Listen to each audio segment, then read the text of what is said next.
बंधुओं नमस्कार, मैं प्रकाश। आज मैं अपने अनुभव के आधार पर थोड़ी फाइनेंशियल प्लानिंग शेयर करूंगा।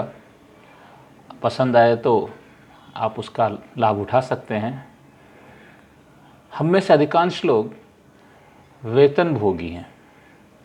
सबकी अलग अलग आय है, वेतन अलग अलग है, लेकिन उसको सही तरीके से खर्च करके हम अपने जीवन को कैसे सफल बना सकते हैं, जिससे कि ऊपर वाले की कृपा भी हम पर रहे, समाज की भी हम सेवा कर सकें, अपना भी हित देखें, अपने परिवार का हित भी देखें और शांति से जीवन यापन कर सकें। तो सबसे पहले तो ये बात है कि हर एक की आय अलग अलग है, तो इसलिए मैं रुपए में ये बात नहीं करूँगा, प्रतिशत में बात करूँगा। आपकी आय कुछ भी हो, उसका कितना प्रतिशत किस काम के लिए रखना उचित होगा, यह मैं बताने वाला हूँ। सबसे पहले तो जो भी आय आती है, मासिक आमदनी हो उसको या वार्षिक आमदनी हो, 1% दान पुण्य में, यानी नॉन रिफंडेबल दान बोल सकते हैं हम उसको, उसमें खर्च करना चाहिए। चाहे वो आप भगवान के मंदिर में खर्च करें या किसी भिखारी को दे दें या किसी को दान करें, जो कि नॉन रिफंडेबल हो, उसको वापसी का एक्सपेक्टेशन ना रखें उससे। 1% हो गया। उसके बाद एक 9% ऐसा अमाउंट होना चाहिए जो हेल्प हो, यानी ये रिफंडेबल हेल्प हो, क्योंकि हम लोगों की सबकी आय एक जैसी नहीं है। जिसकी कम है, जो कुछ तकलीफ़ में है और हो सकता है मदद के लिए आपके पास आए हो, तो उनको मदद करना है। उसके लिए एक 9% तक हम खर्च कर सकते हैं, ताकि समाज की सेवा भी हो और ऊपर वाले की मेहरबानी भी हम पर हो। उसके बाद आता है 10% सेविंग्स में रखना चाहिए। सेविंग्स ऐसा बैंक में रखिए, एटीएम की रीच में हो, इमीडिएटली जब भी ज़रूरत पड़े आप उसको एटीएम से निकाल सकें। ऐसे रीच में एक 10% अमाउंट को रखना चाहिए हर महीने अपने आमदनी के हिसाब से। उसके बाद का एक 20% जो होता है आपके टोटल आमदनी का, उसको प्रोविजंस के लिए, आपके फल सब्जियों के लिए, खाने पीने के दूध वगैरह के लिए 20% अमाउंट काफ़ी होता है। थोड़ा बहुत 1-2% इधर उधर हो सकता है, उसके लिए रखें।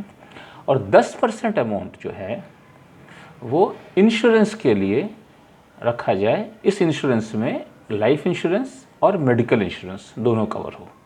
ये हो जाता है। प्रीमियम कम से कम भी है, ज़्यादा से ज़्यादा भी है। आप अपने ज़रूरत के हिसाब से प्रीमियम लेकर के मेडिकल इंश्योरेंस और लाइफ इंश्योरेंस करना चाहिए, ताकि अगर कुछ हादसा हो जाए अपने साथ तो परिवार वालों को दिक्कत ना हो, या कोई बीमारी हो जाए, बीमारी होना आजकल आम बात है, तो हो जाए तो उसके लिए एक इंश्योरेंस क्लेम होना ज़रूरी है। छोटे मोटे बीमारियों के लिए तो आपका जो सेविंग्स है उससे काम चल जाएगा, लेकिन बड़ी बीमारियों के लिए एक इंश्योरेंस क्लेम होना बहुत ज़रूरी है। ये 10% का जो आपका टोटल आमदनी है उसमें से एक, या सालाना के हिसाब से कर लें या मासिक के हिसाब से कर लें, वो बहुत ज़रूरी होता है। उसके बाद बचते हैं आपके पास 40%।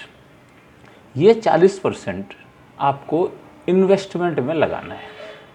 अब ये इन्वेस्टमेंट की परिभाषा फिर अलग अलग तरीके से हो जाती है। अगर किसी के पास घर नहीं है तो घर खरीदना भी एक इन्वेस्टमेंट है।